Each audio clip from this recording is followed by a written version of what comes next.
तो चलिए आज के वीडियो में हम लोग जो है सॉइल मैकेनिक्स जो हमारा सब्जेक्ट है उसका क्विक रिवीजन विथ फार्मूला कर लेते हैं, जो कि एग्ज़ाम पॉइंट ऑफ व्यू से जो है इम्पोर्टेंट है।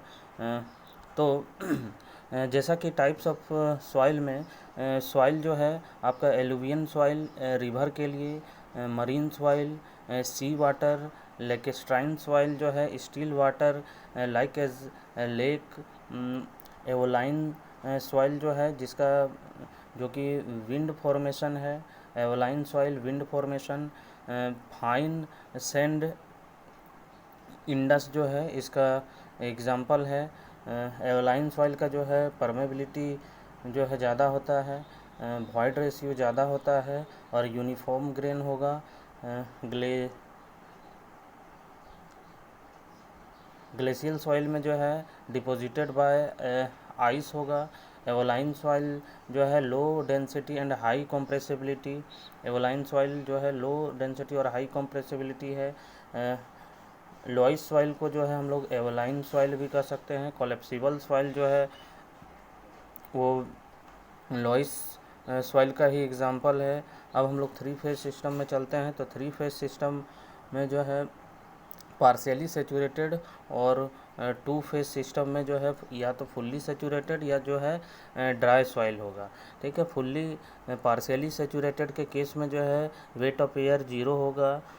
वॉल्यूम ऑफ वॉइड जो है volume of air plus volume of water होगा। और वॉल्यूम ऑफ सॉलिड, इसमें जो है weight of solid, wait of water होगा और वेट ऑफ एयर 0 इस केस में होगा। सेकेंड केस है आपका टू फेज सिस्टम में फुल्ली सेचूरेटेड का केस है। तो फुल्ली सेचूरेटेड के केस में आपका volume of void is equal to volume of आपका वाटर हो जाएगा। तो इस केस में जो है आपका अगर वेट का बात करें तो weight of total weight equal to weight of solid plus weight of water हो जाएगा। अगला हम लोग चलते हैं ड्राई कंडीशन में। तो ड्राई कंडीशन में है volume void, volume of void is equal to जो है वॉल्यूम ऑफ एयर हो जाएगा। वाटर जो है यहाँ 0 है इस केस में, और टोटल वेट इक्वल टू हो जाएगा वेट ऑफ सॉलिड ओनली। इससे संबंधित जो है हम लोग कुछ फार्मूला अब जो है थ्री फेज सिस्टम का जो कि इम्पोर्टेंट है एग्जाम पॉइंट ऑफ व्यू में से हम लोग देख लेते हैं। तो वाटर कंटेंट इक्वल टू, जिसको हम लोग जो है छोटा w से डिनोट करते हैं वाटर कंटेंट को, वेट ऑफ वाटर बड़ा w में वेट ऑफ वाटर बटे वेट ऑफ सॉलिड या वेट ऑफ ड्राई इंटू 100, इसका हम लोग लिख सकते हैं। साथ ही साथ वॉइड रेशियो इक्वल टू हो जाएगा वॉल्यूम ऑफ वॉइड बटे वॉल्यूम ऑफ वॉइड बटे टोटल वॉल्यूम। साथ ही जो है एक रिलेशन है कि वॉइड वॉल्यूम ऑफ सॉलिड अगर हम लोग को निकालना है तो इसका रिलेशन है कि वॉल्यूम ऑफ सॉइल सैंपल बटे 1+E। इसका हम लोग यूज करते हैं कि जब दो साइट है, एक साइट से हम लोग जो है सॉइल बोरो कर रहे हैं और दूसरा साइट में फिर जो है हम लोग एम्बैंकमेंट या रोड फॉर्मेशन कर रहे हैं, तो इस केस में जो है हम लोग का वॉल्यूम ऑफ सॉलिड जो है कांस्टेंट रहेगा। तो इसी का रिलेशन से जो है हम लोग न्यूमेरिकल सॉल्व करेंगे, ये इम्पोर्टेंट है। तो volume of solid equal to total volume बटे 1+E हो जाएगा। और इस केस में जो है हम लोग इसी को लिख सकते हैं इस तरह से कि total volume into unit weight of solid बटे by G into 1+ water content into gamma W। ठीक है, यूनिट वेट इक्वल टू हम लोग जान ही रहे हैं वेट बाय वॉल्यूम। इसमें जो है एक श्रिंकेज रेशियो का फॉर्मूला है। श्रिंकेज लिमिट मेथड में जो है shrinkage ratio equal to G equal to 1/1 by shrinkage ratio minus जो है श्रिंकेज लिमिट बाय 100, ये इम्पोर्टेंट है। G equal to 1/1 by shrinkage ratio minus shrinkage limit by 100। Next हम लोग चलते हैं जो कि थ्री फेज सिस्टम से जो है मोस्ट इम्पोर्टेंट, ये एग्ज़ाम पॉइंट ऑफ व्यू से फार्मूला है सारा। पहला है आपका पोरोसिटी। पोरोसिटी इक्वल टू हो जाएगा वॉल्यूम ऑफ वाइड बटे टोटल वॉल्यूम इंटू 100, इम्पोर्टेंट है। दूसरा है आपका डिग्री ऑफ सेचुरेशन, तो वॉल्यूम ऑफ वाटर बटे वॉल्यूम ऑफ वाइड इंटू 100। तीसरा है आपका air content. Air content equal to volume of air बटे वॉल्यूम ऑफ वाइड। इसी को हम लोग लिख सकते हैं 1 - s रिलेशनशिप से। साथ ही साथ हम लोग ऐसे भी इसको लिख सकते हैं कि air content plus degree of saturation is equal to 1। Percentage air void अगर हम लोग देखें तो percentage air void n equal to volume of air बटे टोटल वॉल्यूम। ठीक है, परसेंटेज एयर वॉइड को हम लोग जो है ईटा से डिनोट करेंगे, और ईटा इक्वल टू जो है n यानी पोरोसिटी और एयर कंटेंट का रिलेशनशिप। अगला हम लोग चलते हैं नेक्स्ट में। इसमें जो है आपका इम्पोर्टेंट है एक और भी फार्मूला है जो कि ईएससी या गेट लेवल में इस तरह का जो है आपको प्रीवियस ईयर में मिलेगा। डिग्री ऑफ सेचुरेशन जो है is equal to 1 plus moisture content, यहाँ छोटा w मॉइस्चर है, यूनिट बाय में यूनिट वेट ऑफ वाटर बटे unit weight of solid into 1 plus m minus 1 बटे g। ठीक है, s equal to 1 plus w moisture content बटे यूनिट वेट ऑफ वाटर बटे unit weight of solid into 1 plus moisture content minus 1 by g। Shrinkage limit का जो है अगर हम लोग देखें तो एक रिलेशन है v1 माइनस v2 बटे vd बटे 1 माइनस m2 इंटू 100। तो जो नीचे है उसको आप W1 W2 से भी डिनोट कर सकते हैं, ये मॉइस्चर कंटेंट है, W1 minus W2। Shrinkage ratio volume of the one sample minus volume of the second sample बटे volume of dry sample by moisture content of one sample minus moisture content of second sample गुना 100 हो जाएगा। अब हम लोग जो है shrinkage limit का बात करें तो उसको हम लोग छोटा WS से डिनोट करते हैं। श्रिंकेज लिमिट जो है अगर मास स्पेसिफिक ग्रेविटी और स्पेसिफिक ग्रेविटी ऑफ सॉलिड दिया है तो रिलेशन है उसका 1/gm माइनस 1/g। ठीक है, अब हम लोग चलते हैं बल्क यूनिट वेट में। तो bulk unit weight equal to weight by volume, और बल्क के केस में weight of solid plus weight of water हो जाएगा, क्योंकि 3 फेज सिस्टम में पार्शियली सैचुरेटेड का केस है। साथ ही साथ जो है volume of air plus volume of water plus volume of solid, ये जो है टोटल वॉल्यूम। अब हम लोग चलते हैं dry density dry unit weight में। गामा डी इक्वल टू हम लोग लिख सकते हैं वेट ऑफ सॉलिड बटे टोटल वॉल्यूम, ये इम्पोर्टेंट है। सैचुरेटेड यूनिट वेट में जो है वेट ऑफ सैचुरेटेड बटे टोटल वॉल्यूम। ठीक है, स्पेसिफिक ग्रेविटी इक्वल टू हम लोग लिख सकते हैं G is equal to WS बटे weight of solid by volume of solid into unit weight of water is equal to gamma S बटे गामा W, गामा S बटे gamma S by gamma W। Important है weight of solid बटे unit weight of solid बटे unit weight of water, इसको हम लोग लिख सकते हैं स्पेसिफिक ग्रेविटी ऑफ सॉलिड। ठीक है, या इसी को हम लोग ऐसे लिख सकते हैं कि unit weight of solid equal to weight of solid बटे volume of solid.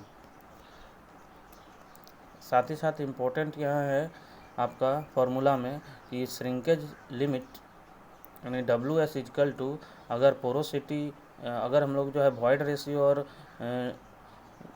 Specific gravity के केस में देखें तो E/G इंटू 100।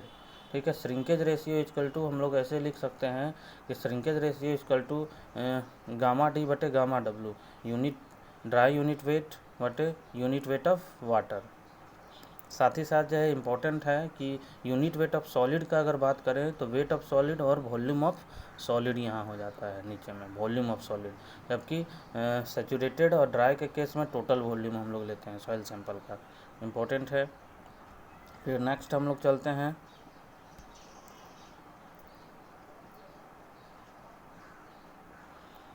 आपका अपेरेंट और mass specific gravity GM equal to हम लोग लिख सकते हैं बल्क यूनिट वेट बटे यूनिट वेट ऑफ वाटर। ठीक है, बल्क यूनिट वेट हम लोग लिख सकते हैं वेट बाय वॉल्यूम, इसी को यहाँ लिखा गया है। साथ ही साथ इसको हम लोग इस तरह से भी रिलेशनशिप लिख सकते हैं अपेरेंट और मास स्पेसिफिक ग्रेविटी में GM इक्वल टू GS यानी स्पेसिफिक ग्रेविटी ऑफ सॉलिड बटे 1 + E वॉइड रेशियो। इसी को हम लोग इस टर्म में 1 + E को हम लोग जान ही रहे हैं, लिख सकते हैं इसको 1 - N पोरोसिटी के फॉर्म में। अगला जो है वेट ऑफ सॉलिड का अगर बात करें, total weight of the soil sample बटे 1 + मॉइस्चर कंटेंट। इसमें जो है मॉइस्चर कंटेंट आ जाता है, और जब वॉल्यूम ऑफ सॉलिड बोला जाए तो टोटल वॉल्यूम बटे 1 + इस केस में E था, वॉइड रेशियो था, और यहाँ रिलेशन जो है मॉइस्चर कंटेंट से है। अगला हम लोग चलते हैं, मोस्ट इम्पोर्टेंट ये रिलेशन है porosity equal to void ratio E बटे 1 + E, और इसी को हम लोग लिख सकते हैं अगर E निकालना है तो void ratio equal to 1N बटे 1 - N। नेक्स्ट हम लोग चलते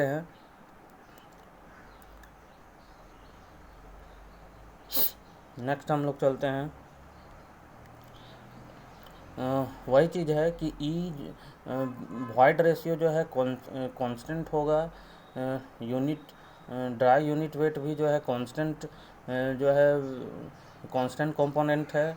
और इसी रिलेशन से हम लोग जो है अगर दो सॉइल सैंपल है तो दोनों का बल्क यूनिट वेट अलग है, तो कंपेरिजन करके unit weight of first sample unit weight of second sample is equal to relationship हम लोग मॉइस्चर कंटेंट से निकाल सकते हैं कि 1 + M1 बटे 1 + M2। इससे जो है रिलेट करके हम लोग न्यूमेरिकल इसमें बनेगा इससे। तो अगला हम लोग चलते हैं Sehwag formula SE = WG, Sehwag formula से साथ ही साथ जो है इसके अलावा हम लोग देख लेते हैं बल्क यूनिट वेट का जो फार्मूला है इस केस में आपका जो है ये फार्मूला आपको याद रखना है G + ES into gamma W unit weight of water बटे 1 + E। यहीं पे डिग्री ऑफ सेचुरेशन अगर 1 हो जाएगा तो इस केस में जो है फुल्ली सेचुरेटेड का केस होगा, तो इस केस में जो है आपका ये फार्मूला आएगा, यानी सेचुरेटेड गामा सेचुरेटेड G + 1 बटे 1 + E इंटू गामा W। जब degree of saturation equal to 1, degree of saturation equal to आपका 0 हो जाएगा, तो इस केस में जो है G गामा W यानी ड्राई का केस बनेगा G गामा W बटे 1 + E। साथ ही साथ अगला जो है अगर हम लोग देखें तो बल्क के केस में जो है सबमर्ज्ड यूनिट वेट के केस में gamma dash equal to G - 1 बटे 1 + E इंटू गामा W। इसको ये याद रखना है, G - 1 बटे 1 + गामा W। ठीक है, अगला हम लोग चलते हैं कि unit weight equal to weight equal to dry unit weight equal to unit weight bulk case में बटे 1 + M W यानी मॉइस्चर कंटेंट। इसी को हम लोग जो है परसेंटेज में इस तरह से लिख सकते हैं बल्क यूनिट वेट इंटू 100 बटे 100 + W। इसी को हम लोग इस तरह फॉर्म में लिख सकते हैं। वही चीज़ है कि गामा यूनिट वेट बटे 1 + W/100। नेक्स्ट हम लोग चलते हैं कि मेथड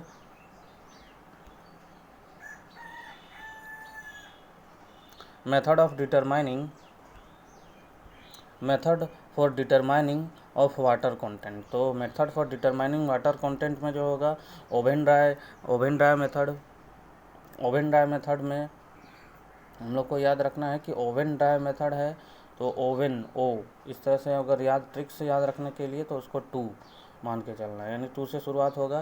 तो 2 weight of sample 2 minus weight of sample 3 by weight of sample 3 minus weight of sample 1। तो इसमें क्या है कि 23 31, 23 31 याद रखना है इंटू 100। ओवन ड्राई मेथड में याद रखना है कि 23 31 into 100, 23 31 into 100। Sample 2 minus sample 3 by sample 3 minus sample 1 का वेट। ठीक है, 23 31। अगला हम लोग चलते हैं पिक्नोमीटर मेथड में। तो पिक्नोमीटर मेथड से हम लोग जो है स्पेसिफिक ग्रेविटी जब नॉन रहेगा तभी हम लोग जो है वाटर कंटेंट डिटरमाइन करते हैं। तो इस केस में जो है W2 माइनस W1, अगर हम लोग जो है क्लॉक वाइज देखें तो 1 2 3 4 याद रखने का ट्रिक है ये, और माइनस माइनस कर देना है इंटू G-1/G, और होल का कैलकुलेशन में -1 करना है इंटू 100। ठीक है, पिक्नोमीटर मेथड में ही जब हम लोग को स्पेसिफिक ग्रेविटी निकालना है तो ये फार्मूला आपका यूज होगा। इस केस में जो है 21 21 21 21 34 ये याद रखना है हम लोग को ये केस में 21 21 34। तो जब पिक्नोमीटर मेथड में ही जो है यूनिट वेट आपका जो है स्पेसिफिक ग्रेविटी ऑफ सॉलिड निकालना है, तो इस केस में जो है आपका जो है सैम्पल 2 माइनस सैम्पल 1 बाय आपका जो है sample 2 minus sample 1 minus sample 3 sample 4। यहाँ पे जो है सैम्पल 1 का वेट, 2 का वेट, 3 का वेट क्या है इसको हम लोग देख लेते हैं। तो पहला केस में क्या है यहाँ पे कि W1 जो है W1 जो है खाली सैंपल है, कंटेनर है। W2 जो है कंटेनर विथ सॉइल है। W3 जो है आपका कंटेनर विथ सबमर्ज्ड सॉइल है, और W3 जो है आपका कंटेनर विथ ओनली वाटर है। अगला हम लोग चलते हैं, ये फार्मूला मोस्ट है, ये सबको मुख्य रूप से हम लोग जो है शॉर्ट्स नोट के रूप में जो है इसको केवल फार्मूला रिवीजन के लिए पर्पज से जो है हम लोग देखेंगे सारी चीज़ों को। साथ ही साथ जो है पिक्नोमीटर मेथड में हम लोग देख लिए कि 1 2 3 4 G-1 बाय G-1 इंटू 100। अब हम लोग चलते हैं साथ ही साथ जो है स्पेसिफिक ग्रेविटी जो है सॉलिड पिक्नोमीटर मेथड से निकालना है। तो इस केस में जो है W2 minus W1 bye W2 minus W1 minus में W3 माइनस W4, यानी जो है 21 21 34 ये याद रखना है। अब हम लोग डिटर्मिनेशन ऑफ यूनिट वेट, तो कोर कटर मेथड जो है जनरली जो है फील्ड मेथड है, और ये यूज होता है आपका fine grain and clayey soil के लिए, यानी कोहेसिव सॉइल के लिए यूज होगा। इसमें जो है not suitable for stony gravel soil और ड्राई सॉइल, स्पेशली जब ड्राई सॉइल यूज़ हम लोग नहीं करेंगे,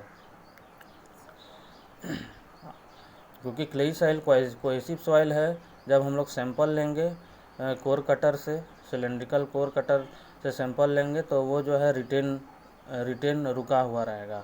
ड्राई के केस में जो है वो रुका हुआ नहीं रहेगा। अगला है आपका वाटर डिस्प्लेसमेंट मेथड। तो वाटर डिस्प्लेसमेंट मेथड जो है ओनली जो है कोहेसिव सॉइल के लिए ये है, क्लेई सॉइल के लिए, यानी ये भी जो है आपका कोहेसिव सॉइल के लिए ही फाइन ग्रेन के लिए यूज होगा। सैंड रिप्लेसमेंट मेथड में जो है ये जो है आपका फील्ड मेथड है, और यूज्ड फॉर ग्रेवली सैंडी और ड्राई सॉइल के लिए, यानी cohesion less soil generally use करेंगे।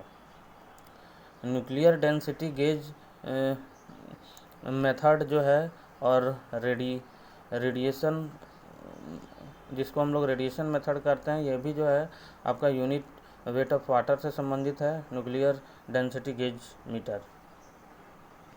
नेक्स्ट हम लोग चलते हैं आपका वाटर बलून मेथड।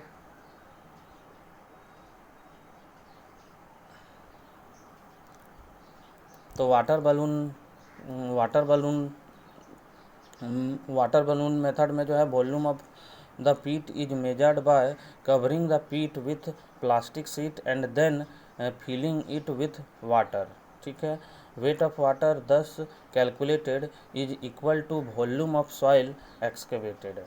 ठीक है, और हम लोग जो है weight of water balloon method में volume of the pit is measured by covering the pit with plastic sheet. ठीक है, and then fill with water, और उसके बाद वाटर भरते हैं। Weight of the water 10 calculated, और यही जो है equal to the volume of the soil excavated हो जाएगा, और हम लोग unit weight equal to weight by volume से हम लोग निकाल लेंगे। अगला हम लोग चलते हैं इंडेक्स प्रॉपर्टी में, plasticity index IP equal to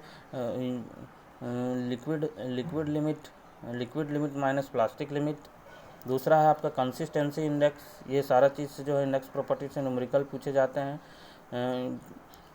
consistency index is equal to liquid limit minus natural water content बटे IP। ठीक है, दूसरा केस में आपका जो है अगर लिक्विड लिमिट है तो नेचुरल वाटर कंटेंट का वैल्यू ज़्यादा हो जाएगा, minus WP moisture content plastic limit, natural water content minus जो है प्लास्टिक लिमिट बटे IP। और दोनों का रिलेशन है आपका IC प्लस IL, यानी consistency index plus liquidity index equal to 1।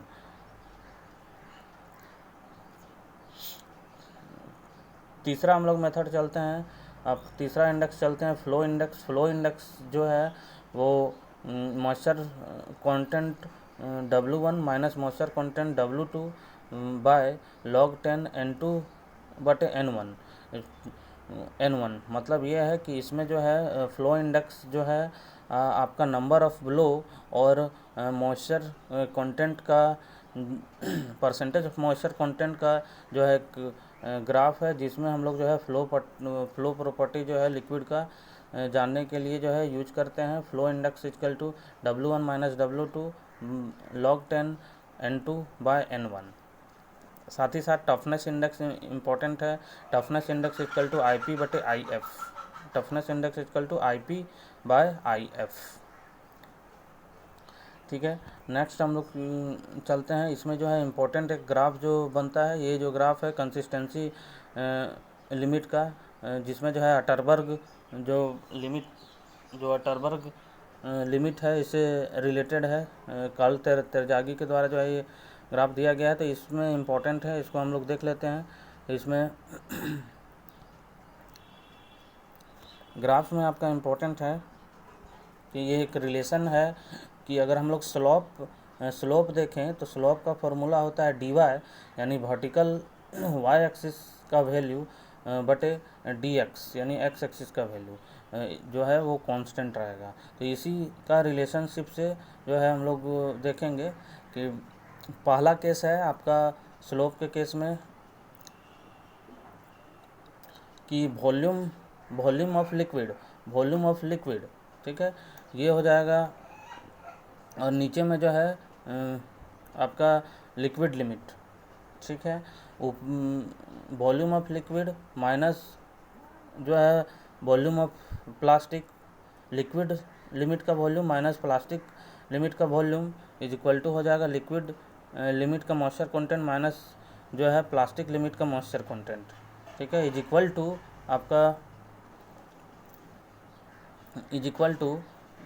आपका हो जा रहा है कि VP माइनस VD, यानी प्लास्टिक कंडीशन का वॉल्यूम माइनस ड्राई कंडीशन का वॉल्यूम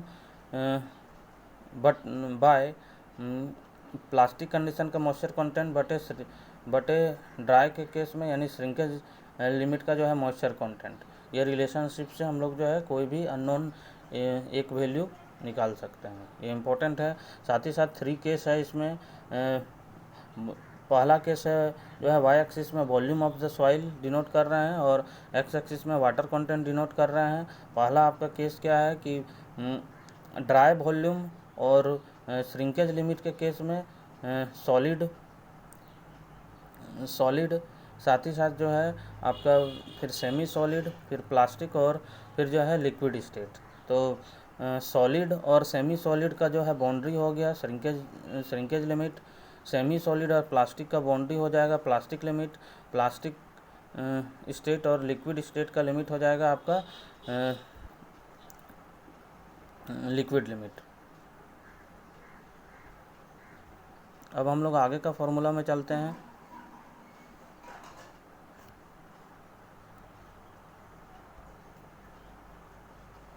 सेंसिटिविटी इजकल टू अनड्रेन्ड बटे रिमोल्डेड सॉइल का जो स्ट्रेंथ है। रिलेटिव डेंसिटी जिसको हम लोग डेंसिटी इंडेक्स बोलते हैं, तो ये जो है I D equal to e max minus e बटे e max minus e minimum into 100 हो जाएगा।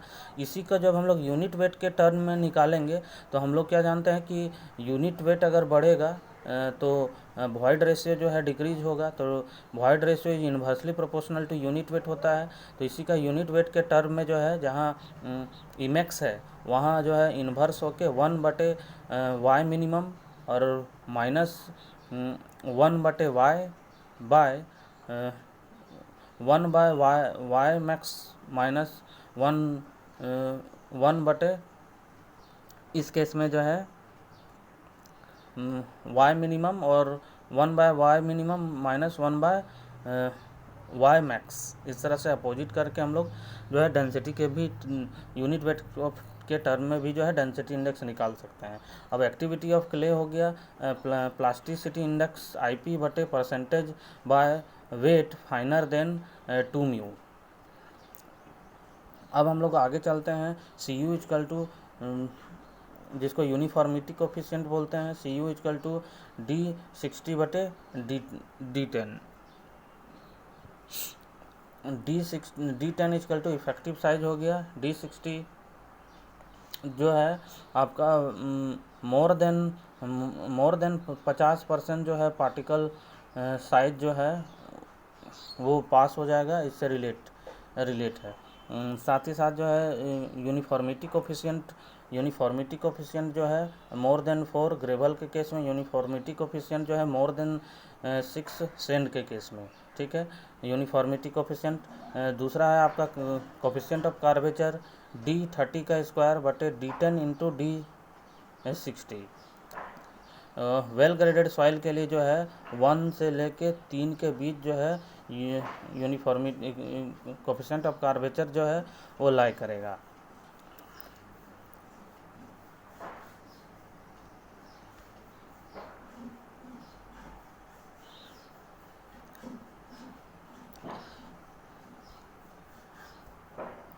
साथ ही साथ एक देख लेते हैं हम लोग सीसी का जो अलग से एक फार्मूला है। ये जो है आपका कंप्रेशन इंडेक्स से रिलेटेड है। कंप्रेशन इंडेक्स जो है 0.009 WL-10 for undisturbed low to medium sensitivity soil Terzaghi and Peck's empirical formula से ये रिलेटेड है, ठीक है, कंप्रेशन इंडेक्स से रिलेटेड। नेक्स्ट हम लोग अब चलते हैं आपका जो इम्पोर्टेंट है प्लास्टिक क्ले चार्ट, ये इम्पोर्टेंट है। साथ ही साथ जो है इसमें जो है इंडियन स्टैंडर्ड अगर हम लोग देखें coarse grain soil classification based grain size in mm, तो बोल्डर के केस में हम लोग जान रहे हैं मोर देन 300 mm, कोबल के केस में जो है 300 से 80 mm, ग्रेवल के केस में जो है आपका कोर्स और फाइन दो तरह से क्लासीफाई किए हैं। कोर्स के केस में 80 से लेके 20 mm, फाइन के केस में 20 से लेके 4.7 mm।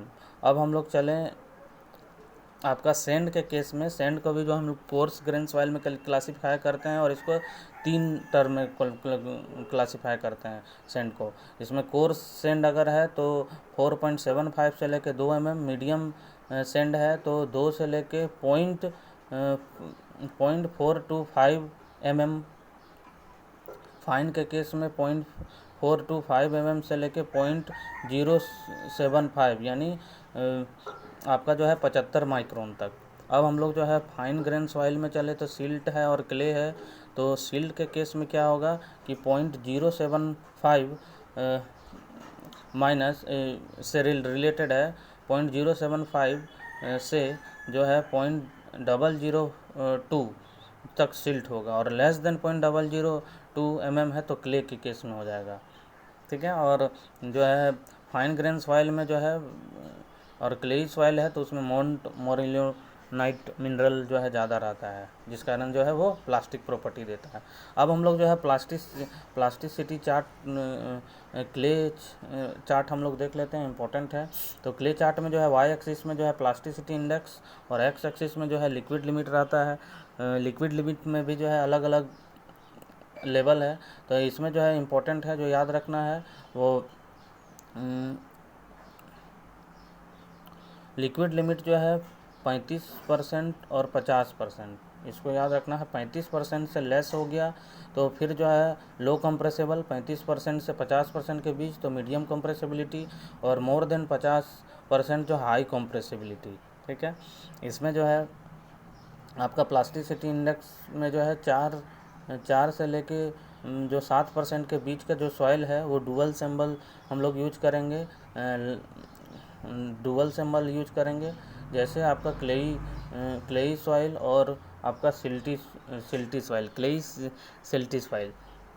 इसमें जो है इम्पोर्टेंट है आपका ए लाइन जो है वो 20% मॉइस्चर कंटेंट से जो है स्लोप किया हुआ लाइन है, 20% मॉइस्चर कंटेंट से स्लोप किया हुआ लाइन है। तो ए लाइन के अबव जो है आपका जो भी सॉइल का प्रॉपर्टी रहेगा वो क्लेई नेचर का रहेगा, क्लेई सॉइल रहेगा।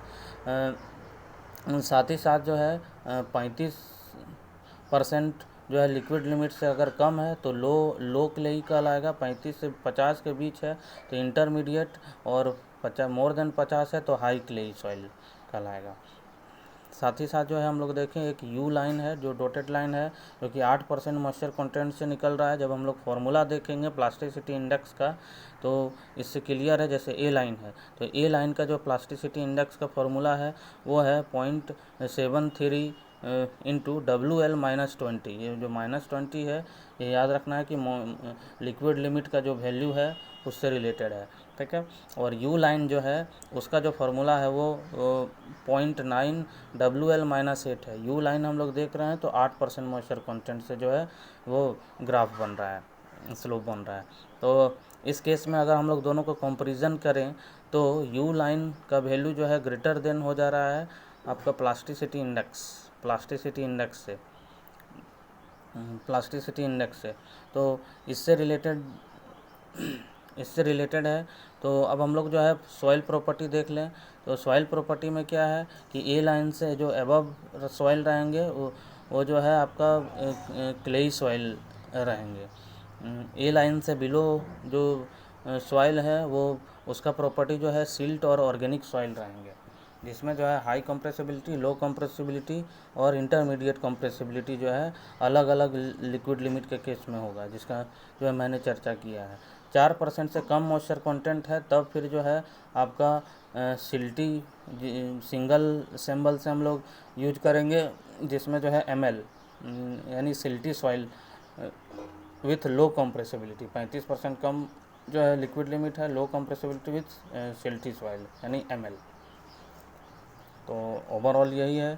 साथ ही साथ जो है हाइड्रोमीटर अगर हम लोग करेक्शन देखें तो मिसनियस करेक्शन जो है ऑलवेज पॉजिटिव, फिर जो है डिस्पर्स करेक्शन जो है ऑलवेज नेगेटिव, टेम्परेचर करेक्शन जो है नेगेटिव और पॉजिटिव तीनों होता है। तो फाइनल जो है आपका जो रीडिंग में रहेगा वो तीनों करेक्शन को जो है रिलेशन से प्लस माइनस करने के बाद आएगा। अब हम लोग चलते हैं कॉम्पैक्शन और कंसोलिडेशन से related.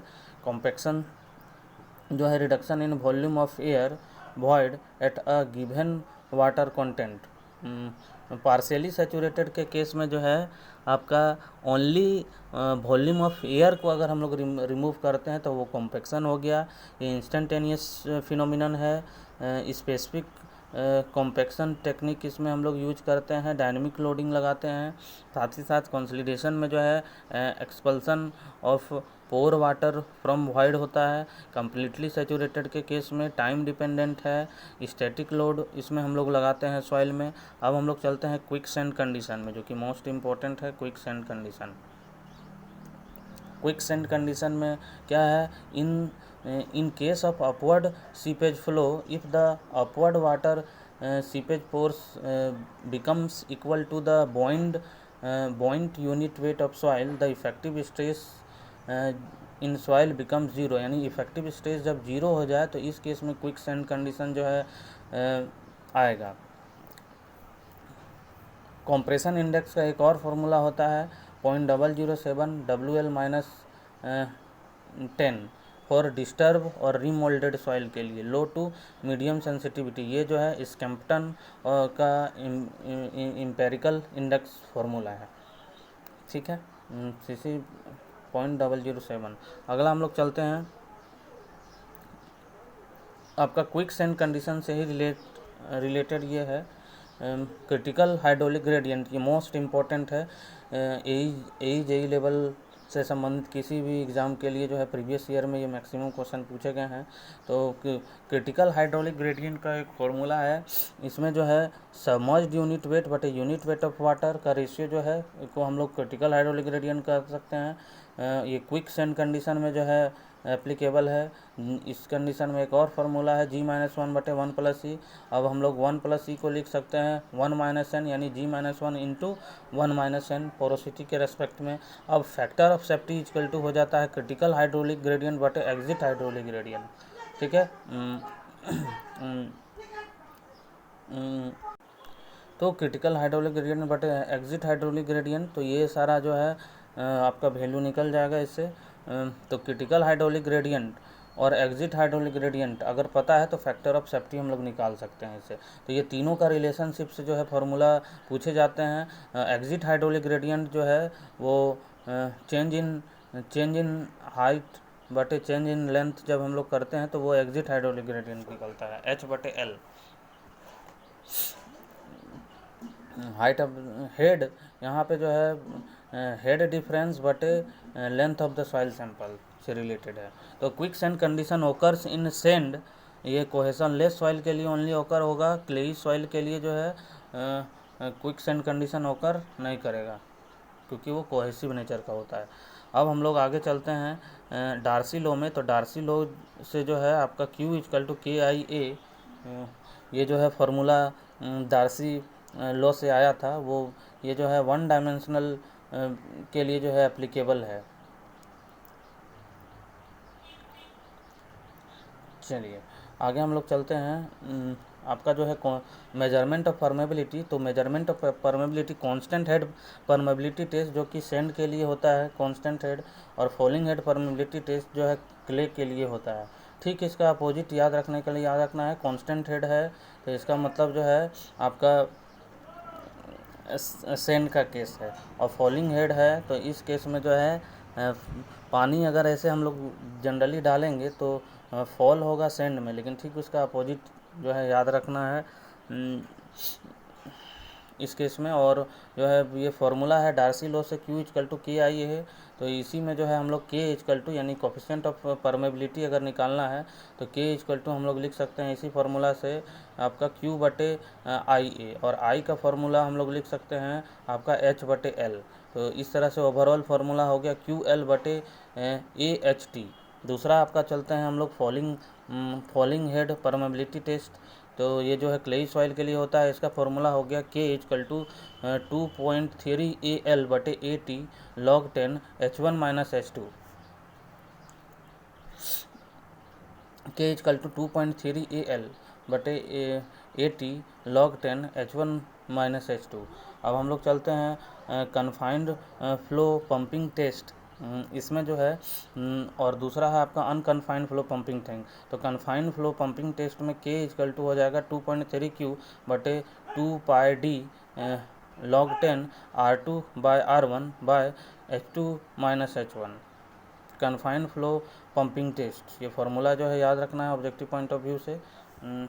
K = 2.3 Q/2 πD log 10 R2/R1 H2 - H1। दूसरा है अनकन्फाइंड फ्लो पंपिंग टेस्ट से K = 2.3 Q/π into H² - H into log 10 R/R/r।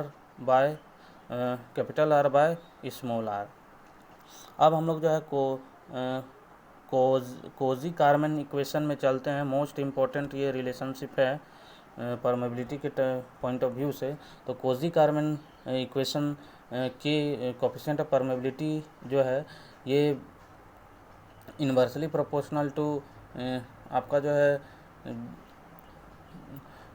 जो है विस्कोसिटी होगा, साथ ही साथ directly proportional to bulk unit weight हो जाएगा।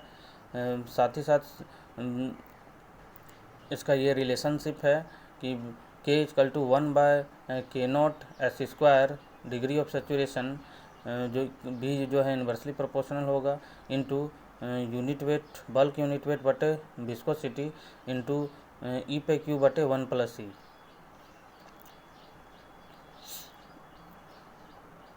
एलन हेजन इक्वेशन मोस्ट इम्पॉर्टेंट है ये, इससे न्यूमेरिकल पूछे जाते हैं। K = C/D10 का स्क्वायर। अब हम लोग आगे चलते हैं coefficient of consolidation equation K = CB/MB gamma W, CB/MB gamma W, ये फार्मूला इम्पोर्टेंट है। साथ ही साथ जो है seepage velocity = normal velocity bye seepage velocity = normal velocity bye porosity. R = जो है 3000 D रूट अंडर के एक रिलेशनशिप होता है। और यहाँ पे जो है N = पोरोसिटी = जो है स्पेसिफिक यील्ड और स्पेसिफिक यील्ड और जो है स्पेसिफिक रिटेंशन का जो है सम हो गया।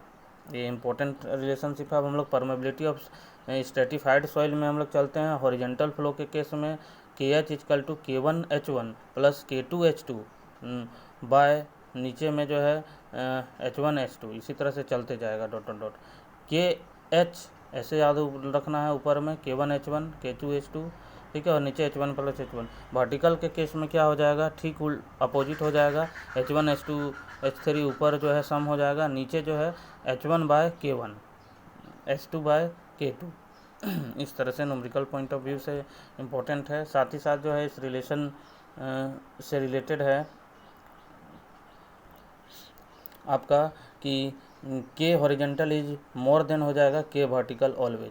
Determination of coefficient of consolidation अगर हम लोग देखें तो इसमें दो मेथड है। पहला है कैसेग्रांड मेथड, दूसरा है टेलर्स मेथड। कैसेग्रांड मेथड में जो है log of time fitting method है। इसमें एक जो है वाई एक्सिस में डायल गेज रीडिंग और एक्स एक्सिस में लॉग टाइम को लॉग के टर्म में लेते हैं। साथ ही साथ जो है यहाँ पे T50 हम लोग कंसीडर करते हैं, यानी CB कोफिशिएंट ऑफ कंसोलिडेशन अगर निकाले तो T50 × H² बाय T50 का वैल्यू हम लोग जो है 0.196 लेते हैं। टेलर्स मेथड में square root time fitting method है ये, जिसमें डायल गेज वाई एक्सिस में और एक्सिस में √T लेते हैं, ठीक है। और इस केस में जो है हम लोग T90 कंसीडर करते हैं, यानी डिग्री ऑफ कंसोलिडेशन जो है इस केस में 90% लेते हैं और कैसेग्रांड के केस में जो है 50% कंसीडर करके बनाते हैं। तो इस केस में जो है आपका T90 H²/T90 यानी T90 का जो वैल्यू है वो 0.848 जो है कंसीडर होगा। यहाँ पे जो है आपका कोफिशिएंट ऑफ कंसोलिडेशन जो है is inversely proportional to liquid limit है। कोफिशिएंट ऑफ कंसोलिडेशन जो है inversely proportional to liquid limit है, वेयर एज आपका जो है CC जो है आपका जो है CC जो है is directly proportional to liquid limit है। वैल्यू ऑफ CB जो है decrease with increase in plasticity, compression index से रिलेटेड है। इसका मतलब ये है कंक्लूजन कि आपका जो है coefficient of consolidation is directly inversely proportional to liquid limit और कोफिशिएंट ऑफ कंसोलिडेशन जो है inversely proportional to plasticity index से रिलेटेड है। अगला हम लोग केस चलते हैं।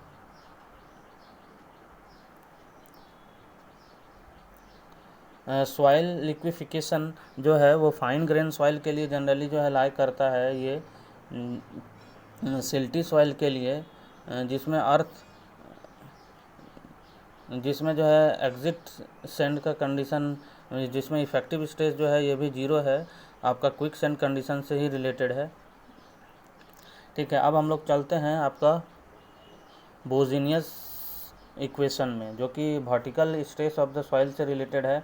तो इसका फॉर्मूला है सिग्मा जेड, वर्टिकल स्ट्रेस जो है इन जेड डेप्थ में जो है हम लोग देखें तो 3/2 Q by pi Z square into bracket में 1/1 प्लस आर बाय जेड का होल स्क्वायर, और होल पे जो है 5/2 हो जाएगा, 5/2 हो जाएगा, यानी 3 और 2 से रिलेटेड है। तो यहाँ पे जो है आपका 3, 2 और 5, यही 3 जो है फार्मूला में टर्म रहेगा। ऑब्जेक्टिव पॉइंट ऑफ व्यू से याद रखने के लिए 3, 2 और 5, 3/2, 5/2, ठीक है, 3 + 5, ठीक है। अब जो है सीपेज कैलकुलेशन अगर हम लोग देखें तो इस केस में जो है क्या है कि Q equal to KH/NF/ND, KH/NF/ND numerical point of view से जो है इम्पोर्टेंट है। फ्लो लाइन से ये रिलेटेड है, नंबर ऑफ फ्लो लाइन और नंबर ऑफ इक्विपोटेंशियल लाइन। साथ ही साथ जो है एक कॉम्प्रेसिबिलिटी से रिलेटेड जो है फार्मूला है आपका ΔH/H equal to ΔE/1 plus E0 equal to ΔV/V, ΔH/H equal to ΔE/1 plus E0 ΔV/D। ये जो है आपका सेटलमेंट जब निकालना है, डिफरेंशियल सेटलमेंट, तो ये इससे रिलेटेड है, अगर आपका जो है वॉइड रेशियो या वॉल्यूम नॉन हो तो, ठीक है। वेस्टरगार्ड सॉल्यूशन से रिलेटेड ये भी जो है वर्टिकल स्ट्रेस से रिलेटेड फार्मूला है sigma Z equal to Q/πz² into 1/1 + 2 R/Z का स्क्वायर पे होल पे पावर 3/2, ठीक है। तो इसको अगर हम लोग रिलेट करें तो KW इंटू Q/Z² हो सकता है। कंप्रेशन इंडेक्स जो है हम लोग CC से इसको डिनोट करते हैं, CC equal to initial void ratio minus void ratio of the one sample natural void ratio बटे log P1/P0, initial normal pressure बटे इनिशियल प्रेशर, नेचुरल प्रेशर बटे इनिशियल प्रेशर, ठीक है। CC इक्वल टू और एक formula है compression index equal to E1 - E2 बटे log σ2 minus log σ1, ठीक है। ए भी इक्वल टू यानी coefficient of compressibility equal to ΔE बटे डेल सिग्मा बार, यानी effective stress, change in effective stress, change in void ratio बटे change in effective stress. MV equal to जो है आपका coefficient of volume compressibility, volume से relate है, del भी change in volume बटे ओरिजिनल वॉल्यूम बाय आपका चेंज इन इफेक्टिव स्ट्रेस, ठीक है। ये जो है आपका नेगेटिव में ये वैल्यू रहेगा। अगला हम लोग चलते हैं MV coefficient of volume compressibility का ये फार्मूला है आपका जो है minus change in void ratio बटे 1 plus initial void ratio into del sigma bar, ठीक है। और आपका जो है ए भी इसी को रिलेट हम लोग कर सकते हैं, ए भी कोफिशिएंट ऑफ कंप्रेसिबिलिटी बटे 1 प्लस आपका जो है इफेक्टिव इनिशियल वॉइड रेशियो। अब हम लोग जो है Terzaghi equation of one dimensional consolidation में हम लोग चलते हैं। तो इससे रिलेटेड जो है इम्पोर्टेंट है, इसमें टेरजागी वन डायमेंशनल कंसोलिडेशन में डेल यू बटे del T equal to CB del square U बटे डेल जेड स्क्वायर, ठीक है। टाइम फैक्टर का फॉर्मूला है TB equal to CB T बटे H square, time factor equal to CVT बटे H square, ये इम्पोर्टेंट है आपका न्यूमेरिकल पॉइंट ऑफ व्यू से। अब हम लोग shear strength of the soil अगर चलें तो direct shear strength test, triaxial test, उसके बाद अनकन्फाइंड जो है कंप्रेशन टेस्ट, जो है वेन शेयर टेस्ट, ये सारा डिटेल हम लोग जो है आगे नेक्स्ट वीडियो में जो है इसको हम लोग पूरा डिटेल से देखेंगे। तो धन्यवाद दोस्तों। कैसा लगा वीडियो? इसमें जो है सॉइल मैकेनिक्स से रिलेटेड हम लोग जो है 2 फेज़ में इसका क्विक रिवीजन करेंगे। इसमें जो है कुछ जो है 8-10 जो है क्वेश्चन आज 8-10 पेज और बचे हुए हैं। धन्यवाद दोस्तों। वीडियो को शेयर करें, लाइक करें, और ये क्विक रिवीजन के लिए जो है इम्पोर्टेंट है ये वीडियो। तो सभी तक जो है जो भी टेक्निकल सिविल इंजीनियरिंग के स्टूडेंट हैं तक जो है वीडियो को पहुँचाएँ। धन्यवाद।